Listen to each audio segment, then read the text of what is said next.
Baik, langsung saja saya akan menjelaskan mengenai materi selanjutnya tentang akun receivable atau piutang. Di mana piutang ini merupakan bagian dari aset yang nantinya akan dilaporkan dalam laporan posisi keuangan, tepatnya pada aset lancar. Kenapa dikatakan pada aset lancar? Karena piutang ini akan memberikan manfaat itu kurang dari 1 tahun. Jadi dia itu lancar, bukannya kalau lebih dari 1 tahun maka itu termasuk ke aset tetap. Kemudian piutang ini kenapa dia itu termasuk ke aset? Karena dia itu nanti akan memberikan manfaat di masa yang akan mendatang sesuai dengan karakteristik aset. Lalu bagaimana piutang itu memberikan manfaat? Yaitu ketika piutang itu telah dibayarkan oleh orang yang berutang. Misalnya perusahaan si A memberikan pinjaman kepada perusahaan si B. Ketika perusahaan si B membayarnya, maka itulah manfaat yang dirasakan oleh si perusahaan si A tadi, yaitu mendapatkan cash dari pelunasan piutang tersebut. Kemudian piutang ini termasuk ke yang namanya aset keuangan. Karena aset itu yang namanya aset keuangan. Yang kedua itu aset yang berupa bentuk fisik yang bisa dipandang dalam kasat mata. Seperti gedung, misalnya mobil kan, itu aset termasuk ke dalam aset fisik. Namun kalau piutang ini termasuk ke namanya aset keuangan karena dia itu bersangkutan dengan sistem keuangan yang ada di dalam suatu perusahaan atau suatu perkantoran. Jadi ilustrasinya itu begini. Dimana kan kalau kita meminjamkan uang, misalnya meminjamkan uang kepada perusahaan lain, maka kita nanti akan menerima pembayarannya yaitu berupa uang juga. Jadi dia itu berkaitan dengan sistem keuangannya, bukan dipandang lewat fisik. Karena kalau dilihat fisik, apa fisik piutang kan nggak gitu, nggak bisa kita melihatnya kecuali nanti ketika suatu pembayaran itu berupa uang. Untuk karakteristik aset keuangan ini juga ada, yaitu bersifat kontrak atau adanya surat perjanjian di antara yang memberikan pinjaman dan yang meminjam. Dan selanjutnya akan memberikan manfaat di masa yang akan datang. Jadi dapat kita simpulkan bahwa aset keuangan itu merupakan suatu aset yang berasalkan dari suatu kontrak atau suatu surat perjanjian yang nanti akan memberikan manfaat di masa yang akan datang bagi suatu perusahaan. Sama halnya juga ketika suatu perusahaan itu menerbitkan saham misalnya, maka ketika perusahaan itu menerbitkan saham, maka dia itu menambah ekuitas bagi yang menerbitkan saham tadi. Namun bagi yang memberi itu akan menciptakan investasi saham sebagai aset mereka. Lalu di mana bisa dikatakan itu merupakan aset? Yaitu ketika suatu perusahaan itu nanti suatu yang menanamkan modal tadi akan mendapatkan dividen. Karena kan pada suatu akhir periode akan adanya pembagian dividen, dan akan dividen itu merupakan suatu aset yang bisa diakui oleh suatu pemegang saham atau yang membeli saham tadi, karena itu akan memberikan manfaat di masa yang akan datang bagi yang melakukan membeli saham dia atau pemegang saham itu. Lalu sebelum jauh kita ke materi selanjutnya, yaitu apa sih itu piutang, kita definisikan terlebih dahulu. Piutang itu merupakan satu hak yang dimiliki oleh perusahaan ataupun seseorang untuk menagih kepada perusahaan lain ataupun orang lain. Dalam arti kata, yaitu telah adanya suatu terjadi transaksi kepada antara kedua belah pihak, yaitu ada yang meminjamkan, ada yang juga yang meminjam. Jadi dia itu berhak untuk menagih atas pinjaman yang telah diberikannya. Jadi dengan adanya pinjaman penagihan piutang tersebut, maka dia nanti akan mendapatkan suatu aset, baik itu berupa uang ataupun berupa mungkin barang ataupun berupa bisa juga seperti pengurangan liabilitas ataupun hutang. Karena di dalam piutang itu terjadi adanya beberapa 3 metode pembayaran. Yang pertama dengan metode menggunakan cash atau uang. Jadi kalau kita meminjamkan uang dalam bentuk meminjamkan piutang dalam bentuk uang, maka yang dibayarkan berupa uang. Namun ketika suatu perusahaan itu tidak mampu untuk membayarnya dengan uang, maka dia mungkin akan memberikan suatu barang dengan cara untuk melunasi suatu piutang tadi. Dan ada juga yang dengan cara dioporkan, misalnya dia nanti perusahaan si B ini mempunyai utang kepada perusahaan si A. Perusahaan si B tadi meminjamkan uang kepada perusahaan si C, kemudian perusahaan si C langsung saja membayarnya ke perusahaan si A. Jadi kan perusahaan si A tadi atas nama perusahaan si C itu membayar itu atas nama perusahaan si B. Jadi perusahaan si B utangnya akan berkurang ataupun sesuai dengan jumlahnya mungkin habis. Begitu. Kemudian kita ke pembahasan selanjutnya tentang jenis-jenis piutang. Piutang ini yang pertama ada piutang usaha atau piutang dagang. Di mana dalam piutang usaha atau piutang dagang ini termasuk ke jenis piutang yang lancar. Karena itu akan dalam jangka waktu kurang dari 1 tahun dalam proses terjadinya suatu akan diberikan manfaatnya nanti. Di mana? Yang pertama ada perusahaan jasa, yang kedua ada perusahaan dagang. Kapan sih kalau di perusahaan dagang itu diakui adanya piutang, dan kapan perusahaan jasa itu diakui adanya piutang? Kalau di perusahaan jasa, yaitu ketika suatu perusahaan itu telah memberikan jasa.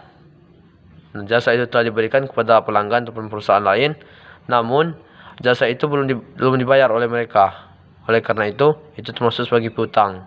Jadi untuk jurnalnya itu piutang kita bertambah, dan service revenue atau pendapatan jasa kita juga bertambah. Berada di kredit, piutang itu berada di debit. Nah, begitu. Kalau untuk perusahaan dagang, kapan piutangnya itu ada? Ya ketika suatu perusahaan itu menjual dagangannya dengan cara jual secara kredit atau hutang.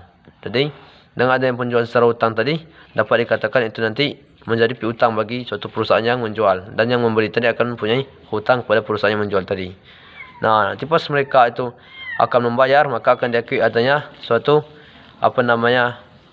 aset ataupun prinsip aset tadi itu akan diberikan manfaat di masa yang akan datang. Dengan adanya pembayaran, mereka akan mendapatkan atau merasakan manfaatnya, yaitu berupa uang ataupun barang tadi. Kemudian ada yang namanya piutang wesel atau wesel tagih ataupun not receivable. Pada piutang ini berkaitan dengan namanya adanya surat perjanjian di antara kedua belah pihak yang berhutang dan yang yang meminjami. Jadi pada piutang wesel ini juga dikenal dengan adanya sistem bunga. Nah, sistem bunga itu akan didapatkan oleh yang meminjami nantinya. Karena yang membuat surat nanti yaitu orang yang atau perusahaan yang berhutang, dengan surat perjanjian berapa bunga yang akan diberikan, misalnya seperti itu. Kemudian ada yang namanya piutang lain-lain. Jadi out-house receivable. Ini piutang lain-lain itu piutang yang di luar aktivitas utama suatu perusahaan. Jadi misalnya contohnya itu pemberian pinjaman kepada karyawan. Apa ada dalam suatu perusahaan itu aktivitas utamanya itu peminjaman uang kepada karyawan? Tidak ada kan? Maka itu merupakan bukan aktivitas utama dalam suatu perusahaan. Maka itu dikatakan itu piutang lain-lain. Namun dia masih diakui piutang, ya jelas, karena kita akan meminjamkan uang, maka yang dipinjam itu harus membayarnya kepada kita. Lalu, kapan sih kita bisa mengakui itu piutang bagi perusahaan kita? Tergantung perusahaan. Kalau perusahaan jasa, ya sesuai saya jelaskan tadi, ketika kita telah memberikan jasa, namun jasa itu belum dibayar oleh mereka. Kalau untuk perusahaan dagang, ketika kita menjual satu barang dalam perusahaan kita, namun itu penjualan secara kredit, jadi belum dibayar, maka itu termasuk menjadi menjadi piutang bagi kita, dan menjadi utang bagi yang membeli tadi. Nah, begitu. Kemudian ada 5 tahapan di dalam pencatatan akuntansi dalam suatu piutang ini. Yang pertama yaitu pengakuan. Nah, kembali lagi adanya pengakuan, yaitu pengakuan ketika di perusahaan jasa itu setelah jasa itu telah diberikan. Ketika pada perusahaan dagang, ketika barang itu dijual secara kredit, itu namanya adanya pengakuan piutang. Yang kedua itu pengukuran. Pengukuran ini kalau untuk di perusahaan jasa berdasarkan jasa yang diberikan, berapa besar jasa yang kita diberikan, itulah besarnya ini piutang yang ada. Kemudian untuk yang perusahaan dagang, berapa harga jual barang tersebut, begitulah juga jumlah harga yang menjadi piutang bagi suatu perusahaan. Kemudian pencatatan, kita lihat dari dalam pencatatan jurnal. Kalau untuk perusahaan jasa, pencatatan jurnalnya yaitu yang berada di debit itu akun receivable. Karena sesuai dengan akun normalnya, akun normal kan otomatis yang bertambah. Jadi kalau piutang bertambah berarti di debit, karena itu merupakan bagian dari aset. Nah, jadi begitu. Kemudian untuk yang di kreditnya yaitu service revenue, yaitu pendapatan jasa. Kemudian kalau untuk yang di perusahaan dagang, itu yang berada di debit sama halnya dengan yang perusahaan jasa itu akun receivable. Namanya berada di kredit ini sales revenue atau pendapatan penjualan. Kemudian ada yang namanya penilaian. Piutang itu dinilai berdasarkan nilai bersih yang dapat direalisasikan atau net income value. Jadi untuk menghitung nilai bersih itu dengan cara itu total account receivable kita itu dikurangi dengan estimasi piutang yang tak tertagih. Jadi begini, misalnya kita mempunyai piutang tahun ini periode ini yaitu 100. Namun pada periode tahun belakang piutang tak tertagih itu sebesar 20. Jadi untuk menghitung piutang estimasi piutang bersihnya yaitu 100 tadi kita kurang dengan 20, maka dapat piutang bersihnya berarti 80. Estimasi nilai bersihnya itu 80. Jadi itu dikurangkan dari yang estimasi piutang tak tertagih periode sebelumnya. Lalu ada pertanyaan, mengapa piutang itu diakui sebagai beban? Mengapa piutang tak tertagih itu diakui sebagai beban? Ya karena begini ilustrasinya, misalnya kita itu meminjamkan uang kepada orang ataupun menjual barang kan kepada seorang kalau dia untuk perusahaan dagang. Nah, tiba-tiba itu tidak berhasil kita tagih. Tidak berhasil ataupun mungkin banyak kendala dalam ketidakberhasilan itu. Mungkin perusahaan itu bangkrut ataupun orang yang kabur. Nah, jadi maka dari itu dianggap sebagai beban karena kita telah mengeluarkan uang kita tadi. Jadi gimana ya, kita untuk mengembalikan uang itu kan disebut harus menjadi beban kita. Jadi beban kita bertambah dengan adanya piutang tak tertagih tersebut. Kemudian selanjutnya ada penyajian dan pengungkapan. Jadi piutang ini termasuk ke dalam penyajian laporan posisi keuangan. Jadi pada penyajian laporan posisi keuangan itu harus secara penuh, secara full. Jangan ada yang disembunyikan agar tidak terjadi suatu kecurangan ataupun suatu tindakan yang menguntungkan diri sendiri seperti hal setelah kita pelajari sebelumnya, yaitu tentang fraud, kecurangan. Nah, selanjutnya akan materi yang ketiga, yaitu akuntansi piutang tak tertagih. Pada materi ini ada dua metode, yaitu ada metode penghapusan secara langsung, ada metode cadangan. Ada perbedaan di antara kedua metode tersebut. Yang pertama berdasarkan pencatatan estimasi cadangan dagang piutang tak tertagih. Nah, kalau untuk yang di penghapusan secara langsung itu tidak melakukan atau membuat estimasi berapa piutang tak tertagih. Kalau yang di metode cadangan itu langsung membuat berapa estimasi piutang yang tak tertagih pada setiap akhir periode. Nah, kalau untuk yang kemudian mengenai jurnal penyesuaian. Kalau untuk yang di penghapusan secara langsung, metode penghapusan secara langsung, dia itu tidak melakukan penyesuaian. Tidak membuat jurnal penyesuaian. Kalau untuk yang di metode cadangan itu dia menggunakan jurnal penyesuaian. Kemudian mengenai prinsip penandingan. Pada metode penghapusan secara langsung tidak menggunakan prinsip penandingan. Kalau yang di metode cadangan ini menggunakan prinsip penandingan, di mana prinsip penandingan itu merupakan suatu prinsip yang mana beban-beban dan pendapatan itu harus dilaporkan pada periode yang sama. Nah, jadi kemudian maka dari itu ada juga perbedaan selanjutnya mengenai perkenaan IFRS.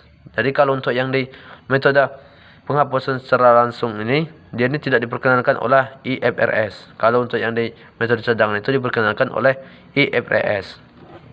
Kemudian kita lihat juga perbedaannya dari penghapusan piutang tak tertagih. Kalau untuk yang di penghapusan secara langsung itu jurnalnya itu bad debt expense dan akun receivable. Bad debt debit dan akun receivable berada di kredit. Itu untuk penghapusan piutang tak tertagih.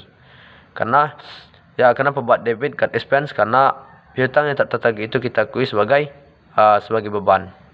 Kemudian kalau untuk yang di metode cadangan itu berada di debit itu allowance portable full account. Yang berada di kredit yaitu akun receivable. Nah, kemudian ketika kita harus melakukan pencatatan atas penerimaan piutang yang sebelumnya piutang itu telah kita hapuskan, maka begini. Sebelumnya saya akan menjelaskan, kalau misalnya nanti Anda bekerja di suatu perusahaan itu telah membilang hapus sajalah itu piutang itu mungkin sudah tidak bisa dibayar. Namun ketika mereka mau membayar, jangan Anda bilang kalau Anda sudah menghapusnya, karena biar ini rugi Anda nanti. Jadi biarlah mereka itu membayarnya. Jangan sampai Anda bilang, maka Anda itu tidak akan mendapatkan apa-apa kalau Anda ini. Berarti Anda akan terus merugi. Maka dari itu, walaupun itu sudah dihapuskan dalam perusahaan kita, namun kita tetap akan mencatatnya kembali. Pencatatannya beda lagi di dalam suatu pencatatan terhadap penerimaan piutang yang tak tertagih. Di mana kita untuk pencatatan jurnalnya kita munculkan kembali namanya piutang tak tertagih tadi. Berarti dari akun yang penghapusan tadi kita balik. Jadi akun receivable-nya kalau untuk yang metode penghapusan secara langsung, akun receivable-nya berada di debit, yang berada di kredit yaitu bad debt expense, untuk memunculkan kembali piutang tak tertagihnya.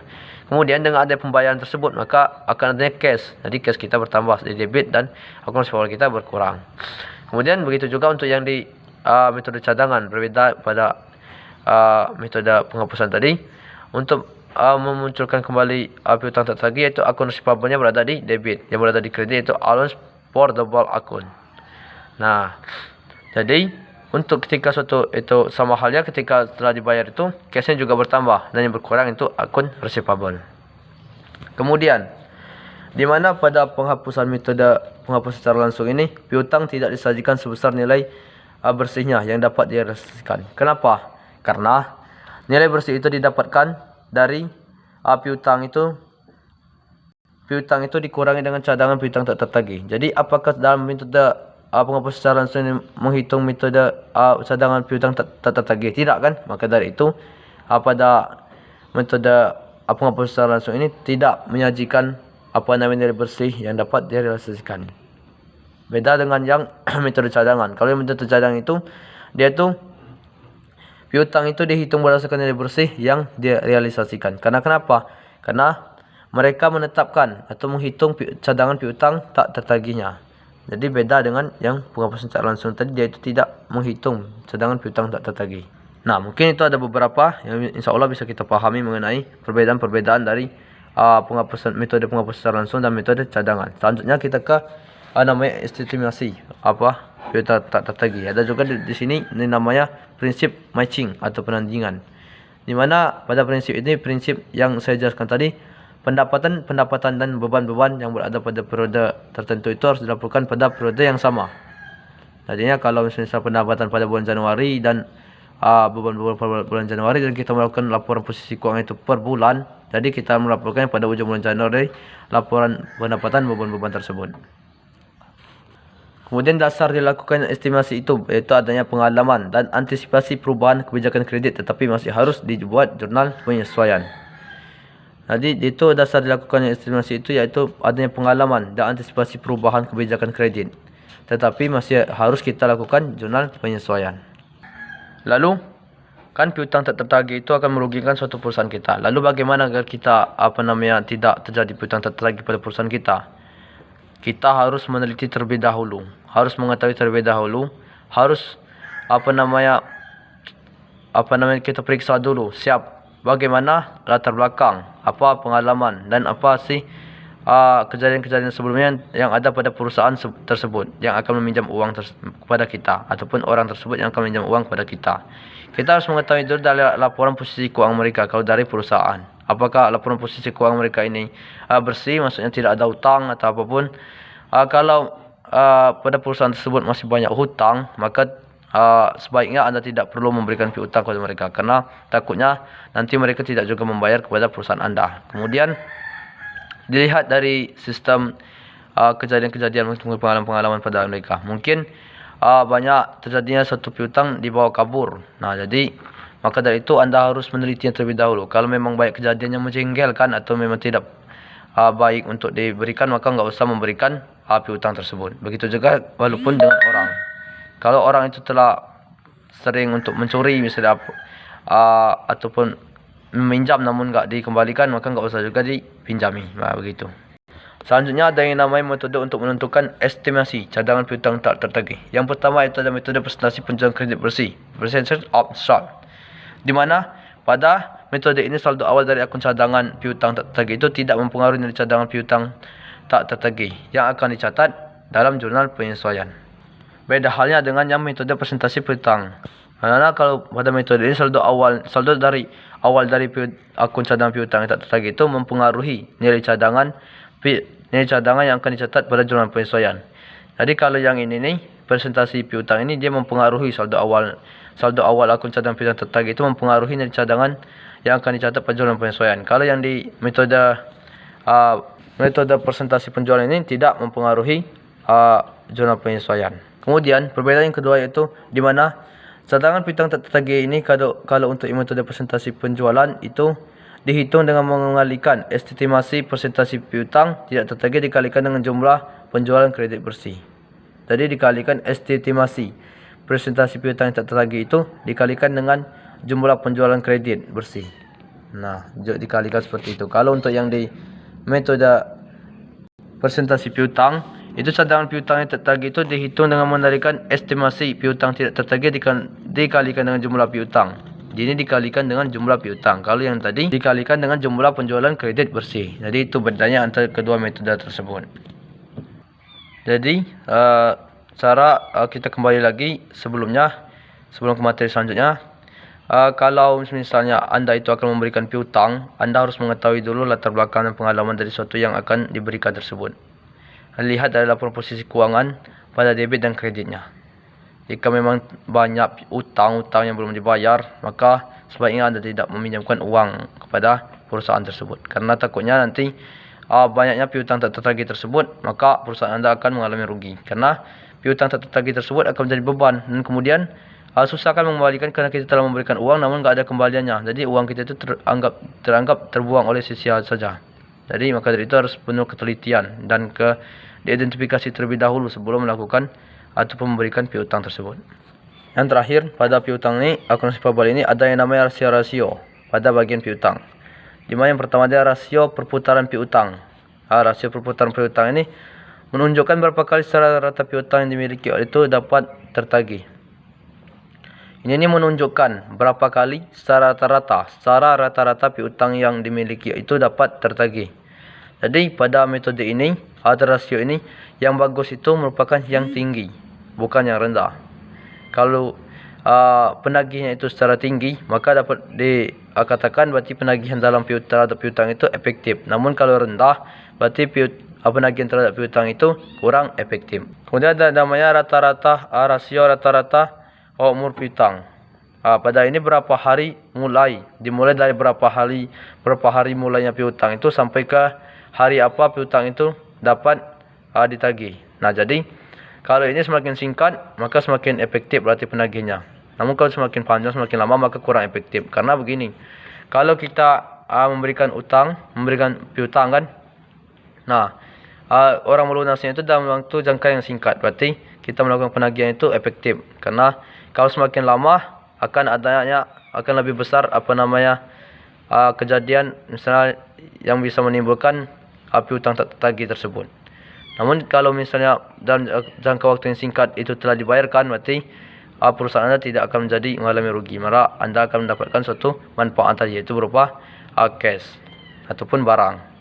Jadi dia itu kebalikan. Kalau yang pada rasio perputaran piutang tadi, yang tinggi yang efektif, yang rendah kurang efektif. Kalau yang pada bagian rasio rata-rata umur panjang ini, yang rendah atau yang singkat yang efektif, yang panjang yang lama itu tidak efektif di dalam suatu penagihan.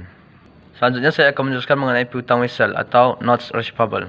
Di mana pertama kita mengenai pengertiannya dulu. Di mana kalau utang wesel itu merupakan surat utang yang dimana diawali dengan surat perjanjian antara kedua belah pihak, yang dimana perusahaan akan memperoleh sejumlah uang biasanya ditambahkan dengan bunga. Jadi yang meminjamkan nanti akan mendapatkan suatu pendapatan bunga berdasarkan pada masa jatuh tempo sesuai dengan perjanjian yang telah dibuat dalam jurnal penyesuaian. Dan yang membuat suatu surat dalam hutang wesel ini yaitu yang berhutang. Nah, yang menghutangi nanti akan mendapatkan suatu pendapatan bunga ketika dia itu dibayar oleh suatu perusahaan tersebut. Misalnya seperti halnya pendapatan bunga itu mungkin 12% dalam 1 tahun, maka dapat diartikan 1% dalam 1 bulan. Nah, begitu. Jadi dalam 1 bulan itu dia mendapatkan pendapatan bunga sebesar 1% dari berapa yang telah diberikan piutang yang diberikan tadi. Kemudian pada saat penyelesaian akun resiprabelnya, ketika menagih piutang tapi menunda pembayaran, itu yang memberikan piutang. Tadi ini ketika itu menunda pembayaran, jurnalnya yaitu non resiprabelnya berada di debit dan akun resiprabelnya berada di kredit. Nah, kalau yang berhutang itu akun payable-nya berada di debit ketika sesuatu itu menunda pembayaran, dan non payable-nya berada di kredit. Itu ketika terjadinya misalnya suatu pas ditagih namun itu masih menunda pembayaran, belum membayar. Maka jurnal yang dibuat tadi yaitu itu yang saya sebutkan tadi. Yang pertama ada non, kalau untuk yang menagih piutang itu yang berada di debit, non receivable yang berada di kredit, akun receivable. Kalau untuk yang ditagih atau yang berhutang, akun payable yang berada di debit, yang berada di kredit, non payable. Kemudian pada perusahaan pada piutang wesel ini dikenal dengan adanya tingkatan bunga. Jadi bunga itu ditentukan berdasarkan berapa persen sesuai dengan surat perjanjiannya. Kalau misalnya dalam 1 tahun itu 12% misalnya, dengan piutang yang diberikan sebesar 90 juta misalnya. Jadi 90 juta itu dikalikan dengan 12%, maka dapatnya bunga kan. Nah, jadi 12% itu kita hitung dalam per tahun. Nah, jatuh temponya berapa hari? Jadi jatuh temponya mungkin dalam 90 hari. 90 hari per 360 hari. Kenapa per 360 hari? Karena untuk menyatakan atau menyederhanakan dalam bentuk tahun. Karena dalam setahun itu dapat disederhanakan dalam hari, yaitu 360 hari. Nah, maka nantinya akan didapatkanlah bunga yang akan ditentukan mengenai suatu perusahaan tersebut. Jadi untuk menentukan bunga itu rumusnya, yaitu berapa tingkatan bunga, berapa persen tingkatan bunga yang akan diberikan. Misal 12% tadi dikalikan berapa piutang yang telah diberikan, misalnya 60. Kalau 60 juta dikalikan dengan 60 juta dikali 12%. Kemudian berapa tempo harinya untuk melakukan suatu pembayaran. Jadi jatuh temponya ternyata 90 hari. Berarti 90 hari itu per 360 hari. Kenapa per 360 hari? Karena itu menyatakan untuk per tahun. Kalau persen itu tingkatan bunga itu biasanya dalam bentuk per tahun. Jadi dikalikan dengan itu akan dapatlah hasil bunganya berapa. Jadi hasil tersebut itulah yang akan menjadi pendapatan bunga bagi yang memberikan piutang tersebut. Dan yang berhutang akan menjadi beban bagi mereka, itu termasuk ke beban bunga. Nah, begitu. Nah, kemudian pada piutang wesial ini juga masih dikenal dengan rasio piutang. Rasio piutangnya sama halnya, yaitu rasio perputaran keliling, di mana rasio ini menunjukkan berapa kali rata-rata dalam satu periode piutang dimiliki perusahaan dapat tertagih. Berapa kali, rasio menunjukkan berapa kali secara rata-rata dalam satu periode itu piutang itu dapat tertagih. Dalam satu periode maksudnya itu piutang itu dapat kita tagih. Jadi kalau semakin tinggi, ya memang semakin baik kan. Kalau berarti penagihan itu lebih efektivitas, lebih cepat, lebih geraknya cepat maksudnya. Lebih sering melakukan suatu penagihan, maka dapat dikatakan itu efektivitas. Namun kalau sedikit ataupun rendah, kalau dalam melakukan penagihan itu sedikit, misalnya mungkin dalam satu tahun cuma 2-3 kalinya, mungkin itu dapat dikatakan kurang efektivitas dalam melakukan suatu penagihan piutang. Nah, untuk yang rasio yang selanjutnya itu rasio rata-rata umur piutang. Kalau rasio ini itu berapa kali secara rata-rata yang dibutuhkan perusahaan untuk menagih suatu piutang. Nah, jadi pada rasio ini dia ini berpandangan berapa kali si piutang, si penagih tadi akan menagih untuk mendapatkan tagihan tersebut. Jadi kalau semakin rendah, semakin singkat, maka semakin efektivitas. Berarti semakin cepat kau mendapatkan piutangnya. Namun kalau semakin lama, semakin panjang, maka kurang efektivitas dan mungkin akan menimbulkan terjadinya suatu piutang tak tertagih tadi. Karena kalau udah lama kan, ya buat apa lagi nagih utang lama-lamanya. Mungkin banyak juga ini kerjaan, mungkin juga terjadi suatu kejadian-kejadian yang tidak diinginkan. Nah, jadi maka dari itu prinsipnya pada rasio umur rata-rata yang tadi, umur rata-rata piutang yang tadi, yang bagus itu semakin singkat. Jadi pas kita melakukan penagihan mungkin jatah 2-3 kali atau 1 kali, bahkan 1 kali kan langsung dapat piutangnya, langsung dikasih sama pelunasan oleh mereka. Maka semakin bagus kan, semakin baik. Nah, begitu. Nah, mungkin batas ini mengenai penjelasan dari saya mengenai ada tadi akun receivable, dan selanjutnya ada namanya piutang wesial atau piutang yang berdasarkan adanya surat perjanjian dengan adanya penentuan tingkatan bunga yang akan didapatkan oleh yang memberikan piutang, dan yang membuat surat perjanjian itu yaitu yang berhutang. Nah, lebih dan kurang saya mohon maaf, mungkin masih banyak kesalahan dan kekurangan. Saya selanjutnya akan menjelaskan mengenai materi yang terakhir tentang aset tetap.